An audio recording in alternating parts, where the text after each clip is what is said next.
From 1969 through 1984, Chicago could do no wrong. Virtually everything they touched turned to gold, and from jazz to rock to blues to ballads, they were masters at everything they attempted.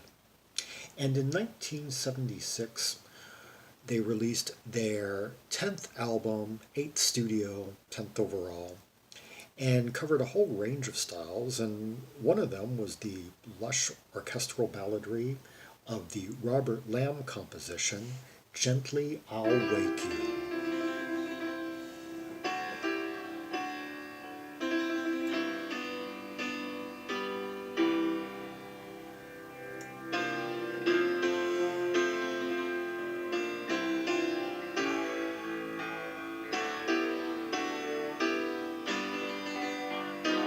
Hear how he's playing like a melody, and at the end of each other bar, or at the end of each other like figure, he's throwing in a few like extra notes, like doubling up, giving it kind of like a saloon type feel.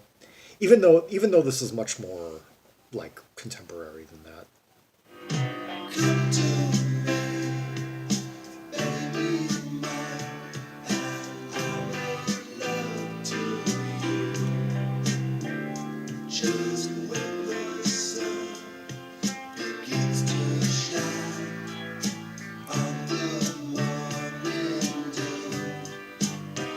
These harmonies are very full, and yet they don't quite sound like Chicago harmonies. And I remember when this song first started to become an earworm for me, a few weeks after I bought this album, like 23 years ago.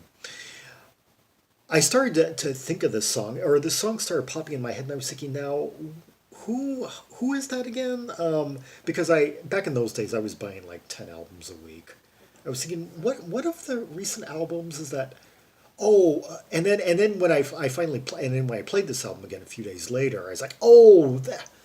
I was a little bit surprised at.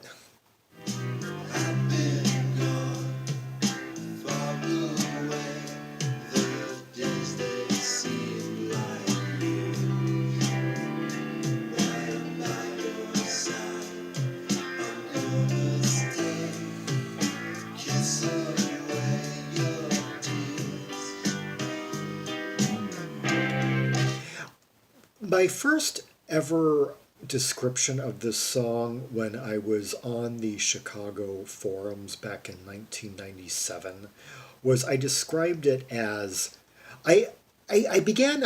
It was around this time when I first began my kind of method of song descriptions where I would do like maybe like a 3 word capsulized description before mentioning the title of the song, and it would be like maybe like one um, musical. It would be like a musical description paired with a metaphor, oftentimes. And to describe the song, I described it as the hypnotic hallway echoes of the hypnotic hallway echoes of Gently I'll Wake You. And what we've heard so far, I do tend to think of just wandering slowly through a hallway with like all these different corridors of light beaming through, or like partly opened, maybe some fully opened, and that kind of scenery. Oh, like right out of like a Gary Wright video, like I really want to know you, perhaps. Even if he doesn't necessarily go through a hallway per se, but or like Phil Collins um, in the video to In the Air Tonight. Yeah. Even if the mood to this song is quite different from that one. Gently I'll wake you, won't harm and shake you. Now we're hearing kind of the bluesier aspect of the band, the more soulful, gritty R&B. Like we just heard Cetera's voice. I have to actually double check who exactly is singing this. It's most likely Robert Lamm, but there have been a few times where I've been wrong on identifying his voice. It's like I didn't know until I did the Song of the Evergreens video that it was actually Lee Loughnane that sang that one. I always assumed it was Terry Kath vocals.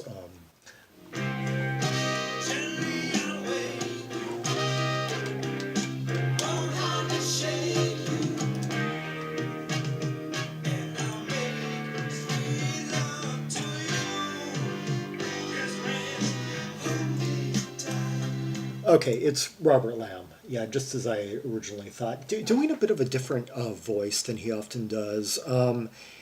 He goes somewhat into that more bluesy territory on a few moments on his 1974 album Skinny Boy.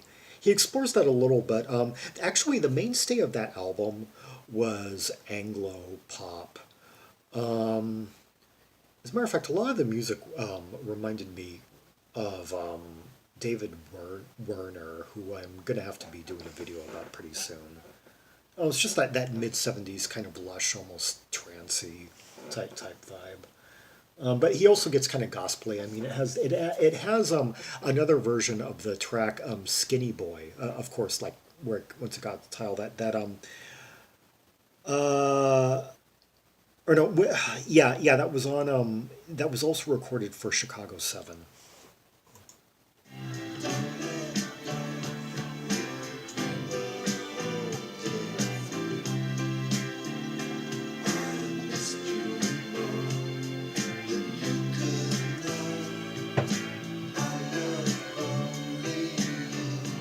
Let's catch up with the lyrics here. Quite, although we kind of know what they're going to be about. Come to me, baby mind, and I'll make love to you just when the sun begins to shine on the morning dew. Okay, so really the mood about like light beaming in through openings like in a wall or what, is it, like what I was talking about the open corridors along a hallway. This is quite similar. It's like light beaming into your room in the morning. It's about morning glory. Yeah. I've been gone far away. The days they seemed like years. Right by your side, I'm gonna stay. Kiss away your tears. Okay, so it's about getting back to your loved one, finally waking up to your next to your loved one after months of having been away on tour. They've made there are quite a few Chicago songs that make reference to the touring lifestyle and how it separates musicians from their loved ones. Like "Wishing You Were Here" deals with that topic. And the chorus: "Gently I'll wake you, I won't hardly shake you." Huh, that's a clever turn of phrase there that I hadn't quite caught before. Gently I'll wake you, I won't hardly shake you, and I'll make sweet love to you.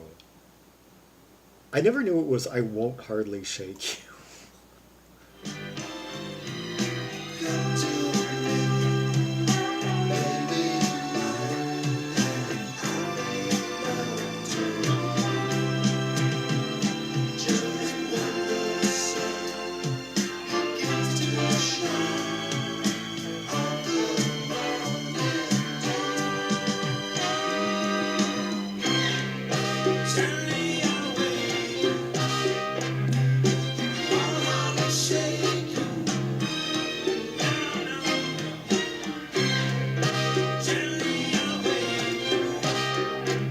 Those beautiful strings we're hearing are courtesy of Jimmie Haskell, who was like one of the um, supreme arrangers in like Hollywood at the time.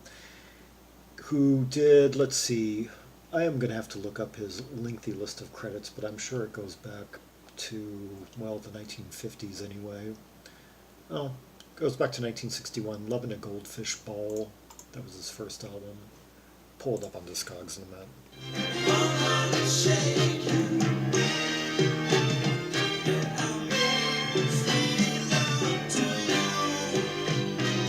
I love the way those strings are cutting in, and there were certain notes that were quite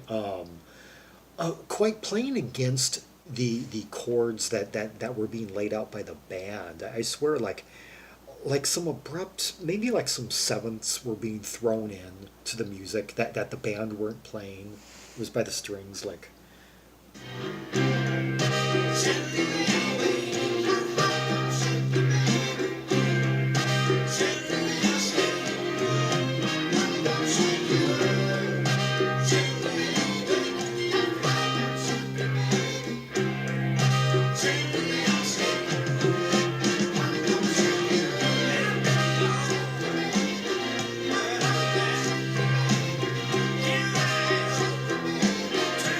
I gotta take a moment to just appreciate the way that Robert Lamm extended himself as a vocalist on this track.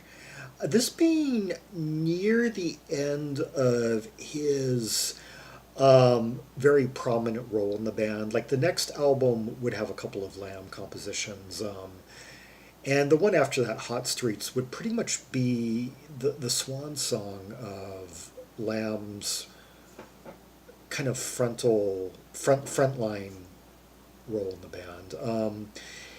And on here, he is just expanding himself more, kind of in the soul direction. In fact, he's kind of doing a few vocal moves that would typically be more attributed to Terry Kath, or a role that Bill Champlin later from that grittier side, because like in the band, like you know.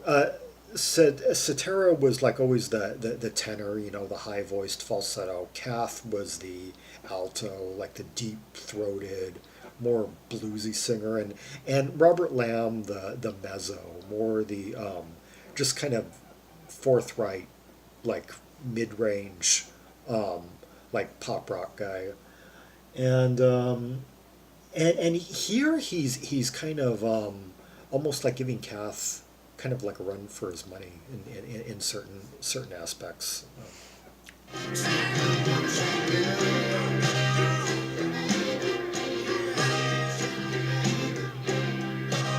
Or rather than I shouldn't have said that like at the expense of Kath at all. What I should really say is that he's bringing in an element vocally that presages what Bill Champlin would bring to the band years later.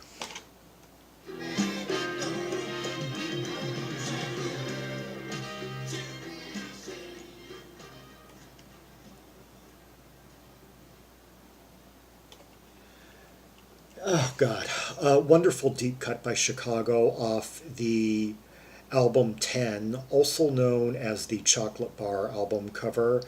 There are so many things that I just love about this track. That kind of airy vibe.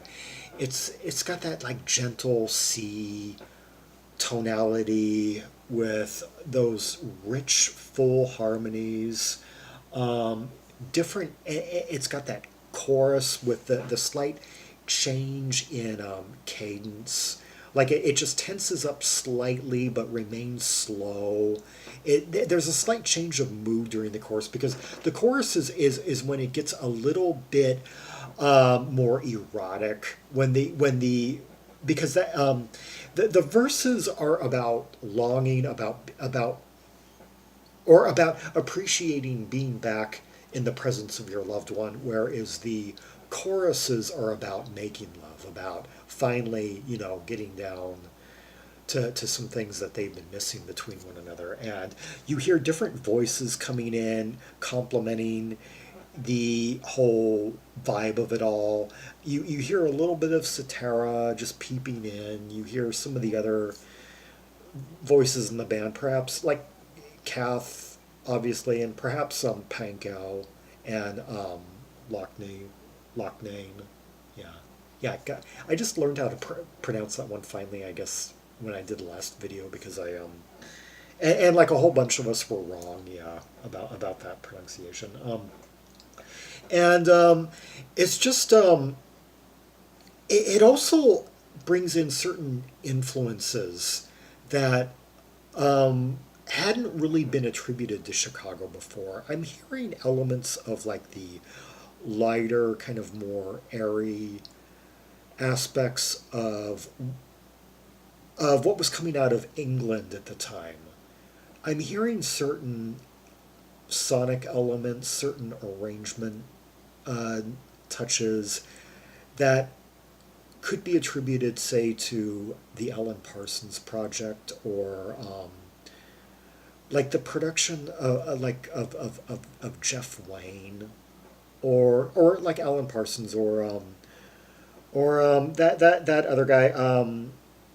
The other big symphonic composer from the UK, Kate Bush's producer. His name slips my mind at the moment. Powell, Andrew Powell.